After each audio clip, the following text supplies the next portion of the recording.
वफादार नेवला। एक ब्राह्मण अपनी पत्नी के साथ गांव में रहता था। उनका एक पुत्र था जिसे वे दोनों बेहद चाहते थे। एक शाम ब्राह्मण घर लौटा तो अपने साथ छोटा सा नेवला लेता आया।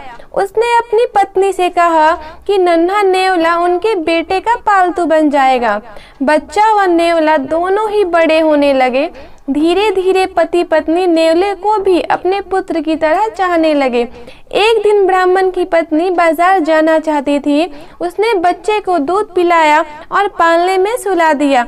जाने से पहले उसने पति से कहा, मैं बाजार जा रही हूँ, बच्चा सो रहा है, उसका ध्यान रखना। मैं बच्चे के साथ नेवले को अकेले नहीं छोड़ना चाहती। ब्राह्मण बोला, चिंता मत करो, हमारा पालतू नेवला भी बच्चे की तरह ही प्यारा है। ब्राह्मण की पत्नी बाजार चली गई। ब्राह्मण को कोई काम नहीं था, इसीलिए वह थोड़ी देर टहलने निकल गया। कुछ देर बाद उसकी पत्नी राशन का सामान लेकर आई। उसने देखा कि नेवला घर के बाहर बैठा था, जैसे उसी के इंतजार में हो। उसे देखते ही वह उसका स्वागत करने को लपका, लेकिन ब्राह्मण की पत्नी उसके मुंह पर लगे खून को देखकर एकदम सदमे में आ गई। वह चिल्लाई, खून! तुमने मेरे बच्चे को मार डाला। एक भी क्षण सोचे बिना उसने पूरी ताकत से भरा बक्सा नेवले पर दे मारा और वह भागकर बच्चे के कमरे में पहुंची। उसने देखा कि बच्चा तो पालने में आराम से सो रहा था।